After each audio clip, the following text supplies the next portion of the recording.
Hi students, good morning everybody. In last lecture we discussed about the algorithms and flowchart.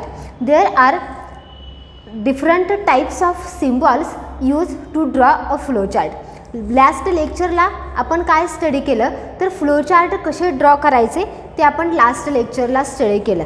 त्याच्या अगोदर आपण काय बघितलं तर अल्गोरिदम्स कसे राईट करायचे ते अल्गोरिदमसुद्धा आपण काय केले तर लास्ट लेक्चरला स्टडी केले होते. अल्गोरिदम्स आणि फ्लोचार्ट या दोन्हींची डेफिनेशन्स तुमच्या लक्षात आले का?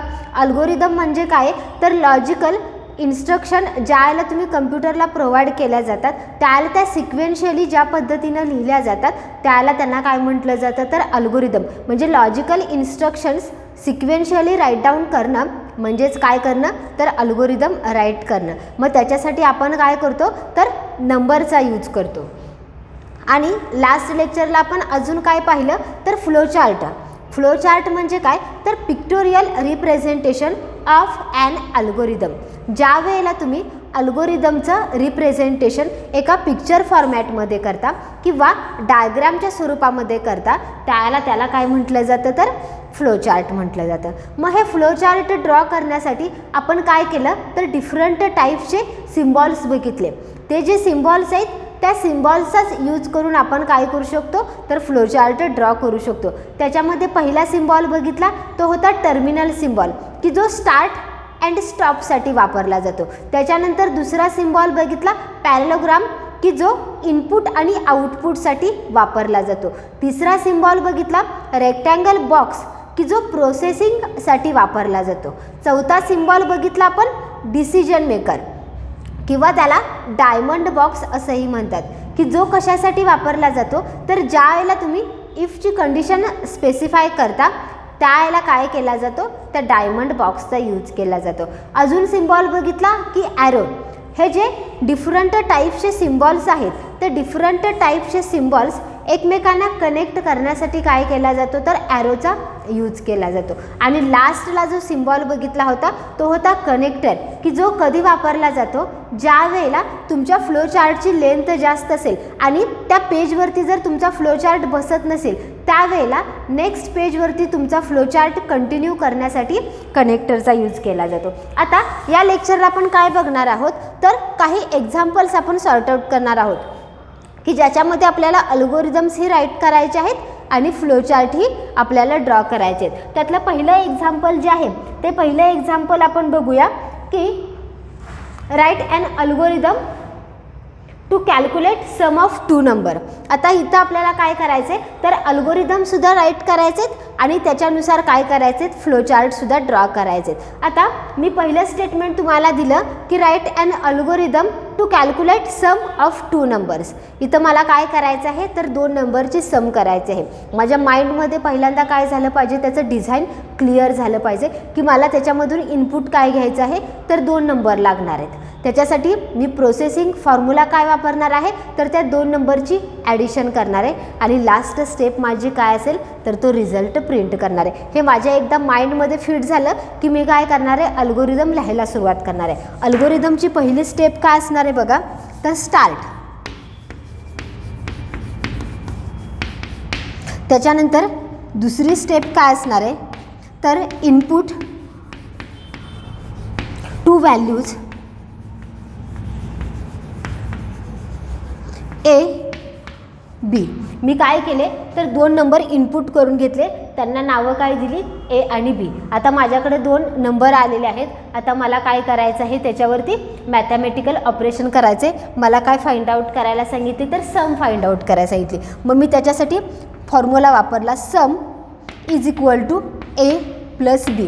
आता ह्याची जी सम तयार होणार आहे ती सम कुठं स्टोअर केली जाणार आहे ह्या सम या नावाच्या व्हेरिएबलमध्ये ती काय होणार आहे स्टोअर होणार आहे. आता मला काय करायचे ती सम प्रिंट करावी लागणार आहे. माझी चौथी स्टेप काय असेल तर प्रिंट सम आणि लास्ट स्टेप काय असेल माझी तर स्टॉप. या पद्धतीनं मी काय केला अल्गोरिदम राईट डाऊन केला. पहिला मी स्टार्ट केलं त्याच्यानंतर दोन नंबर इनपुट करून घेतले त्याच्यानंतर मी एक मॅथमॅटिकल फॉर्म्युला वापरला आणि परत मी काय केलं तर ती सम प्रिंट केली आणि इथं काय केला तर तो अल्गोरिदम स्टॉप केला. आता आपल्याला काय करायचं तर ह्याच्याशी रिलेटेड आपल्याला फ्लो चार्ट आपण ड्रॉ करूया. फ्लो चार्टमधला पहिला सिम्बॉल अल्गोरिदममधली पहिली स्टेप काय तर स्टार्ट. त्याच्यासाठी सिम्बॉल काय आहे तर या पद्धतीने आपल्याला सिम्बॉल आहे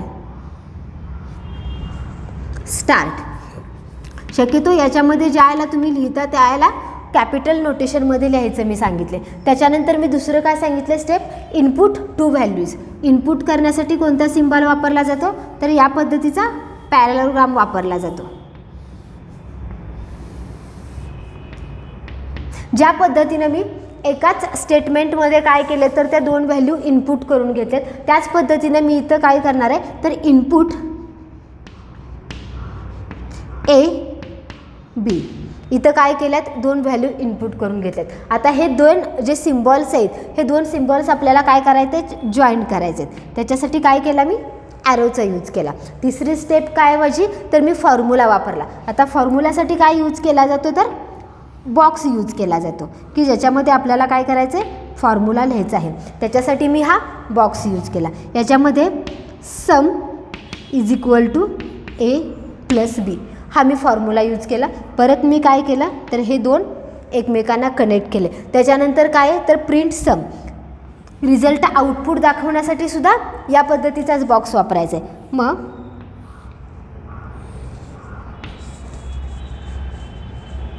प्रिंट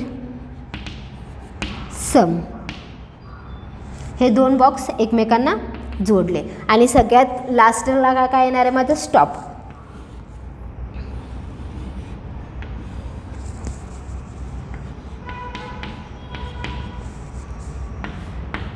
या पद्धतीने मी काय केला तर हा अल्गोरिदम ही राईट डाऊन केला आणि त्याच्याशी रिलेटेड फ्लो चार्ट ही राईट डाऊन केला. लक्षात आलं तुमच्या की ज्या पद्धतीने तुम्ही अल्गोरिदम लिहिलेलं आहे तेच मी काय केले तर इथं पिक्चरच्या स्वरूपामध्ये कन्वर्ट केलेलं आहे. म्हणजे हे जास्त डिफिकल्ट आहे का तुम्हाला की अल्गोरिदम लिहिणं किंवा त्याचं फ्लो चार्टमध्ये कन्व्हर्जन करणं डिफिकल्ट नाही आहे. तुम्हाला एकदा ते प्रोग्राम सॉल्व करायचं लॉजिक समजलं की तुम्ही व्यवस्थित अल्गोरिदम्स राईट डाऊन करू शकता आणि एकदा व्यवस्थित अल्गोरिदम तुम्हाला राईट डाऊन करता आले की ते फक्त आपल्याला काय करायचे या भाषेमध्ये आपल्याला ते कन्वर्ट करायचे. आता अजून आपण एक्झाम्पल्स घेऊया. इथं काय करायचं आहे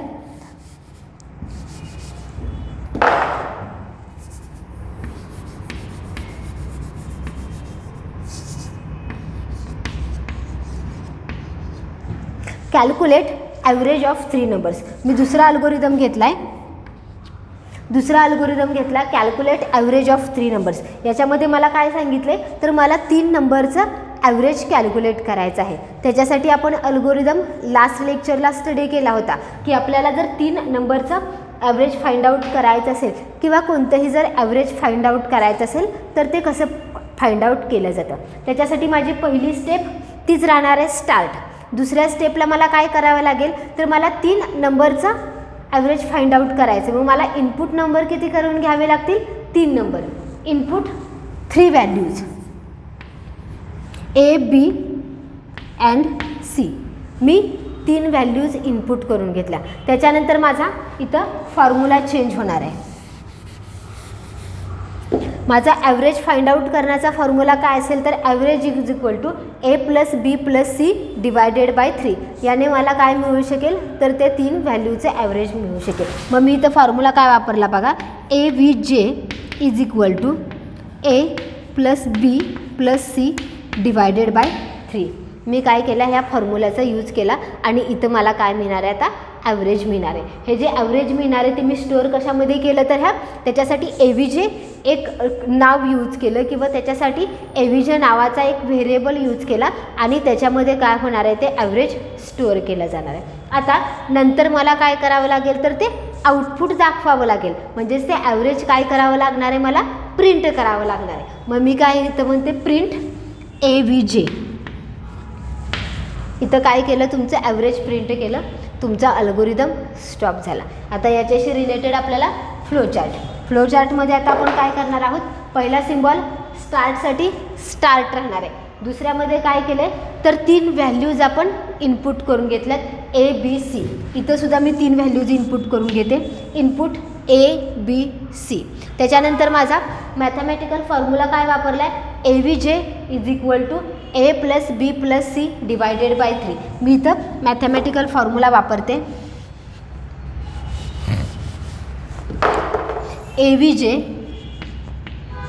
is equal to A+B+C divide by 3. याने मला काय मिळेल तर ॲव्हरेज कॅल्क्युलेट करून मिळेल. आता ॲव्हरेज कॅल्क्युलेट झाल्यानंतर मला काय करावं लागणार आहे, ते प्रिंट करावं लागणार आहे. त्याच्यासाठी परत मला हा पॅराग्राम वापरावा लागेल. इथं मी काय म्हणते, प्रिंट AVJ, म्हणजे इथं काय मिळेल मला, ॲव्हरेज प्रिंट करून मिळेल. लक्षात आलं तुमच्या की आपण अल्गोरिदम्स ड्रॉ केला की त्याच्या अल्गोरिदम्स राईट केला की त्याच्यानंतर आपण फ्लो चार्ट किती इझिली ड्रॉ करू शकतो. नेक्स्ट एक्झाम्पल आपण काय बघूया.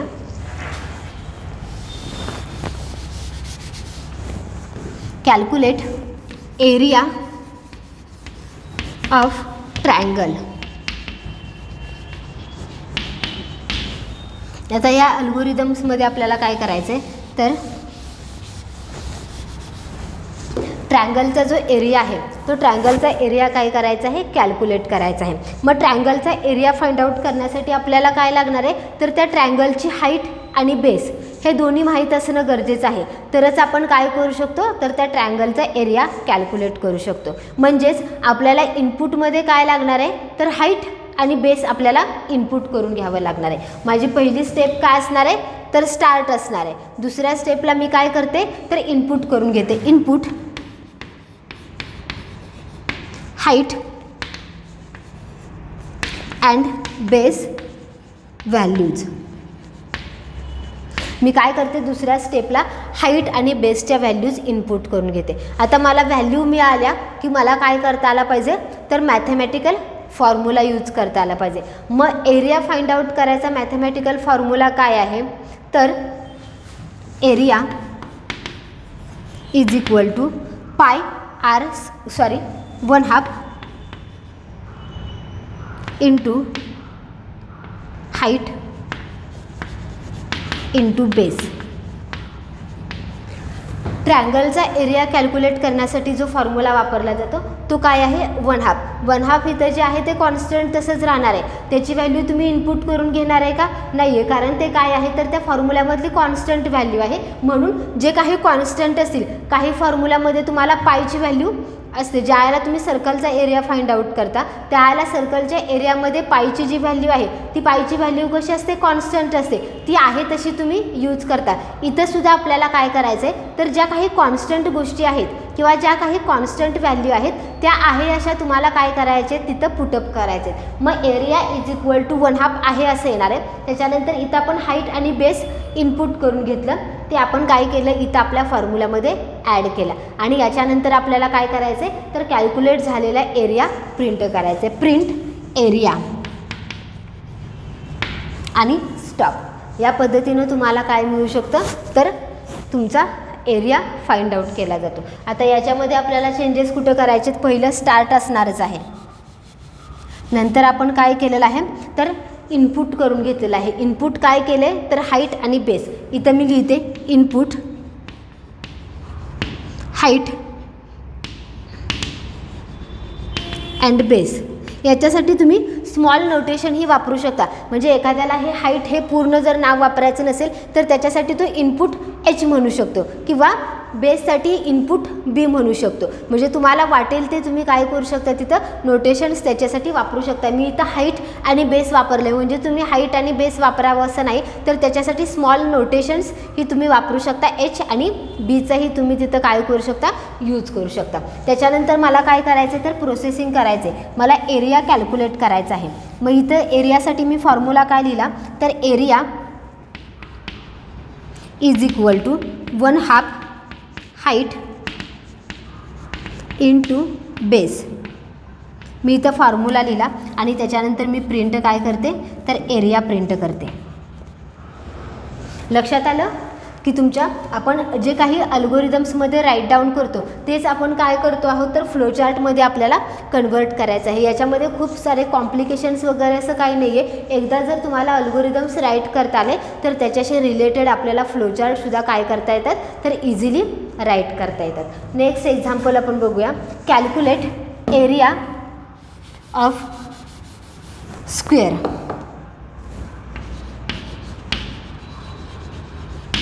जे काही तुम्ही मॅथ्समध्ये कॅल्क्युलेशन करता तेच आपण काय करणार आहोत तर त्याच्याशीच रिलेटेड आपल्याला इथं अल्गोरिदम्स लिहायचे आहेत. किंवा इव्हन आपण ज्या याला प्रोग्रामिंग शिकणार आहोत ते प्रोग्रामिंगसुद्धा वेगळं असं काही नाही आहे की ज्या काही तुम्ही मॅथ्समध्ये सतत कन्सेप्ट वापरता त्याचाच बेस घेऊन काय करणार आहोत आपण इथं प्रोग्रामिंग करणार आहोत. कारण ह्या ज्या गोष्टी आहेत त्या बेसिक गोष्टी आहेत. त्या जर तुम्हाला व्यवस्थित समजल्या तरच तुम्ही काय करू शकता प्रोग्रामिंग लॉजिक जे आहे ते तुमचं इम्प्लिमेंट होऊ शकतं. आता आपल्याला नेक्स्ट कोणता अल्गोरिदम बघायचा आहे तर to calculate area of square. आता area of square find out करण्यासाठी आपल्याला काय लागणार आहे तर स्टार्ट पहिल्यांदा लागणार आहे.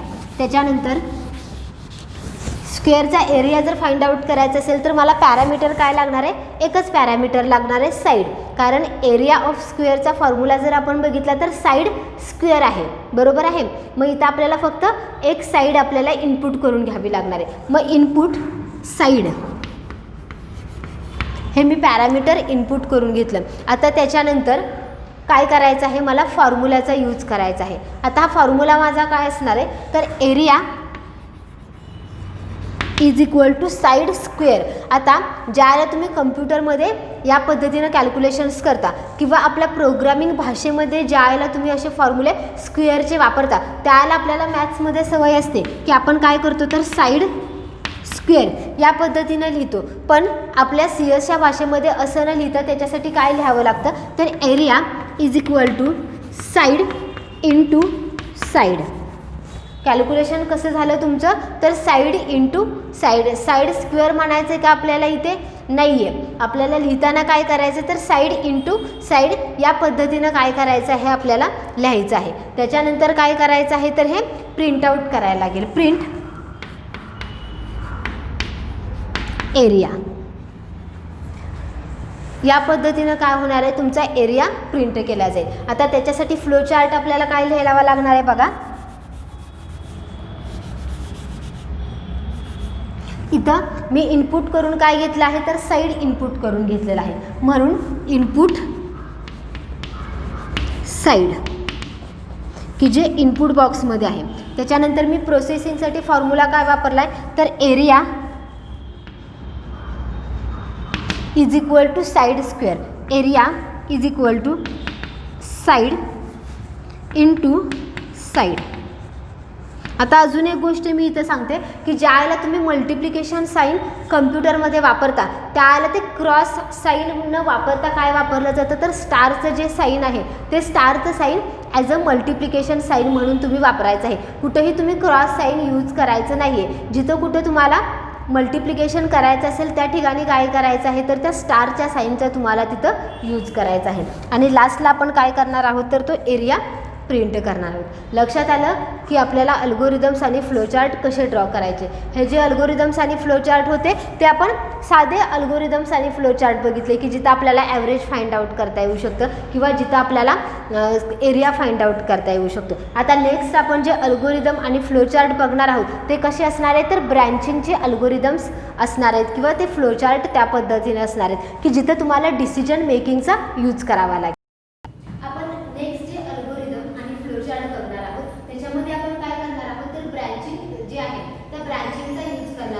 म्हणजेच आपण डिसिजन मेकिंग जे आहे ते डिसिजन मेकिंग बॉक्सचा यूज करणार आहोत. त्याच्यासाठी मी एक्झाम्पल घेतलेला आहे to check whether the given number is odd or even. इथं जो आपण अल्गोरिदम स्टडी करणार आहोत तो अल्गोरिदम कशाशी रिलेटेड आहे तर दिलेला जो काही तुम्हाला नंबर आहे तो नंबर ऑड आहे किंवा इव्हन आहे हे आपल्याला काय करायचं आहे फाइंड आउट करायचं आहे. आता आपण कालच्या लेक्चरमध्ये मी तुम्हाला त्याच्याशी रिलेटेड अल्गोरिदम सांगितला होता की कोणताही नंबर इव्हन किंवा ऑड कधी असू शकतो तर त्याच्यासाठी एक स्पेसिफिक कंडिशन आहे की त्या नंबरला जर 2 ने मॉड केलं आणि तुमचा जर रिमाइंडर जर 0 येत असेल तर तो नंबर कसा असणार आहे इव्हन असणार आहे.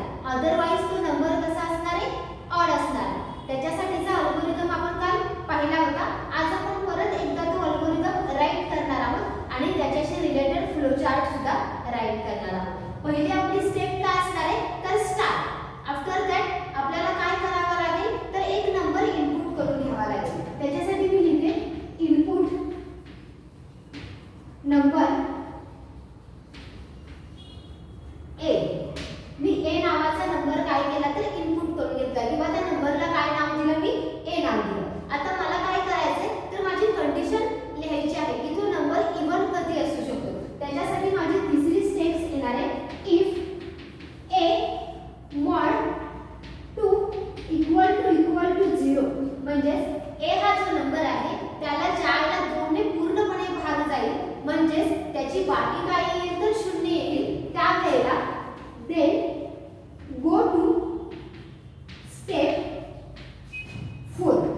ज्या वेळेला ही कंडिशन अनसॅटिस्फाय होईल त्यावेळेला तो काय करणार आहे, 5व्या स्टेपला जंप करणार आहे. मग 5व्या स्टेपला माझे प्रिंट स्टेटमेंट काय येणार आहे, तर तो नंबर कसा असणार आहे, ऑड असणार आहे. मग 5 स्टेपला प्रिंट द गिवन नंबर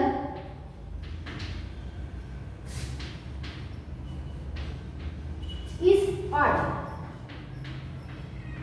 हे झालं माझ्या 5व्या स्टेपला. आणि लास्ट स्टेप काय माझी येणार आहे, तर स्टॉप. या पद्धतीने आपण काय केलं तर त्याच्याशी रिलेटेड अल्गोरिदम जो आहे तो अल्गोरिदम राईट डाऊन केलेला आहे. आता या अल्गोरिदमचंच कन्वर्जन आपल्याला कशामध्ये करायचं आहे, तर फ्लो चार्ट मध्ये करायचं आहे. त्याच्यासाठी माझा पहिला सिम्बॉल असणार आहे स्टार्टचा.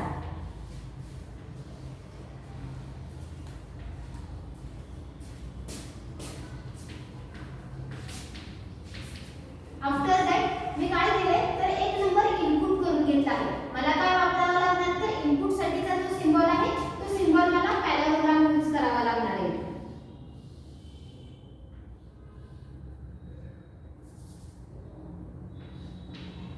Input A.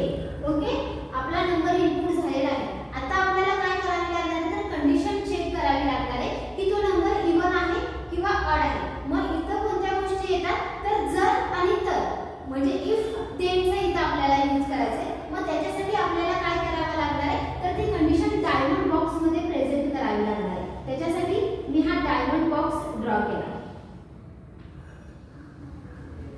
आता ह्या डायमंड बॉक्स मध्ये आपल्याला लिहायचे काय बघा, तर जी आपण इफ ची कंडिशन इथं ब्रॅकेट मध्ये लिहिलेली आहे तीच कंडिशन आपल्याला काय करायची आहे, या डायमंड बॉक्स मध्ये लिहायची आहे. मग मी इथं लिहिते if a mod 2 equal to 0. म्हणजे a हा जो नंबर तुम्ही इनपुट करून घेतलेला आहे त्याला जर 2 ने डिवाइड केलं तर त्याचा रेमिनंट जो आहे तो ज्याला 0 येत असेल त्याला काय करतात, ब्रँचिंग कर. मग ब्रँचिंग तुम्ही दोन साइडला दाखवू शकता, इकडे एक आणि इकडे एक. आता s आणि नो हे त्या दोन ठिकाणी तुम्हाला लिहावं लागेल, s आणि नो.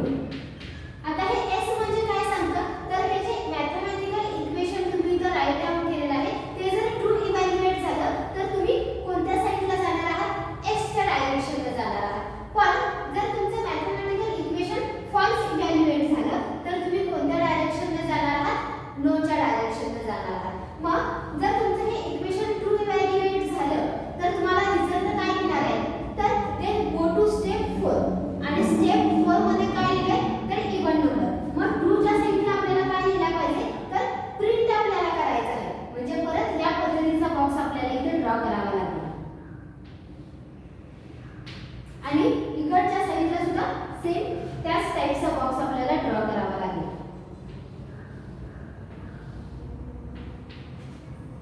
आता या दोन्ही बॉक्स मध्ये लिहिताना तुमचं काय लिहिणार आहे, तर ट्रू ज्या वेळेला असेल त्यावेळेला त्या बॉक्स मध्ये काय रिप्रेझेंट करायचं आणि फॉल्स ज्या वेळेला असेल त्यावेळेला काय रिप्रेझेंट करायचं. जर ही कंडिशन इव्हॅल्युएट ट्रू होत असेल तर ह्या बॉक्स मध्ये काय येणार आहे, तर तो नंबर कसा असणार आहे, इव्हन असणार आहे.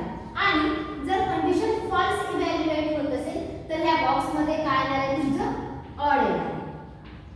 आणि नंतर काय होणार आहे, तुमचा अल्गोरिदम स्टॉप होणार आहे. स्टॉप होणार आहे म्हणजे परत हा अल्गोरिदम तुम्हाला काय करावा लागणार आहे, कनेक्ट करावा लागणार आहे.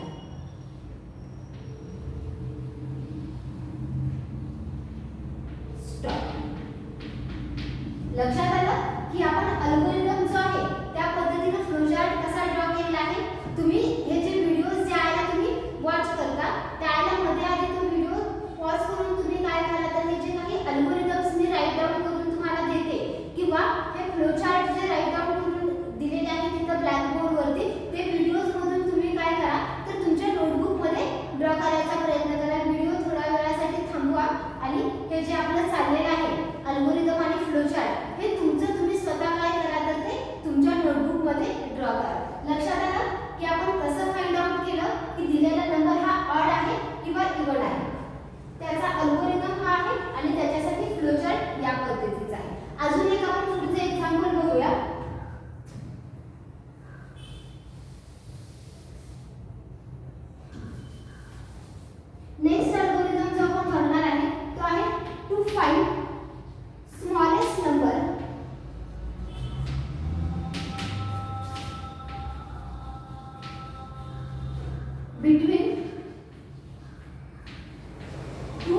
नंबर्स.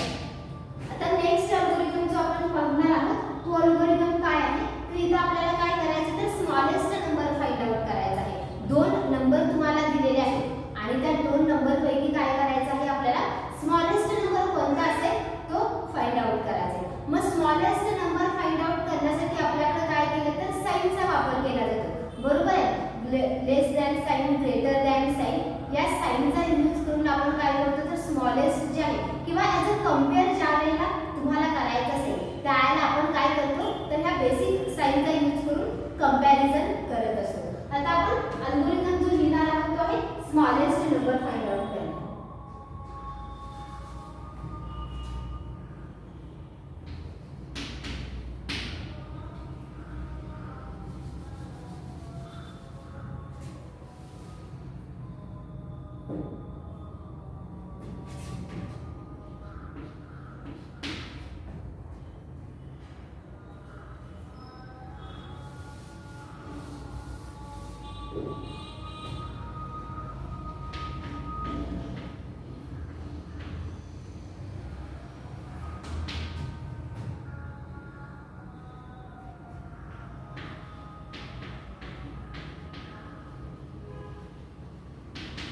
आता इथे सुद्धा आपल्याला काय करावं लागणार आहे तर इफ स्टेटमेंटचा यूज करावा लागणार आहे. हा अल्गोरिदम बघा आता.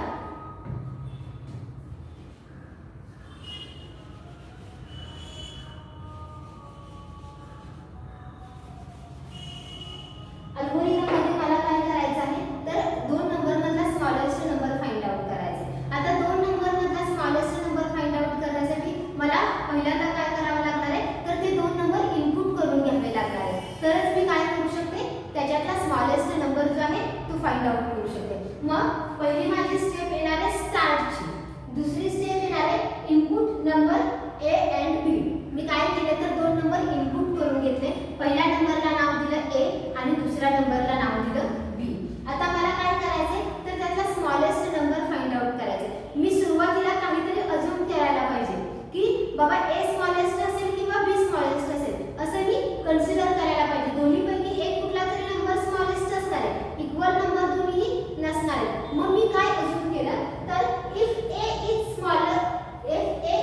स्मॉल दॅन बी, इथं मी साइन जे वापरले आहे ते स्मॉल दॅनचे वापरले आहे. म्हणजे मी काय अज्यूम केले तर ए हा नंबर जो माझ्याकडे आहे तो स्मॉल आहे. मला अजूनपर्यंत माहित आहे का की मी दोन नंबर कुठले घेतलेत इनपुट करून, नाही माहिती. तुम्हाला हे माहिती आहे का, नाही माहिती.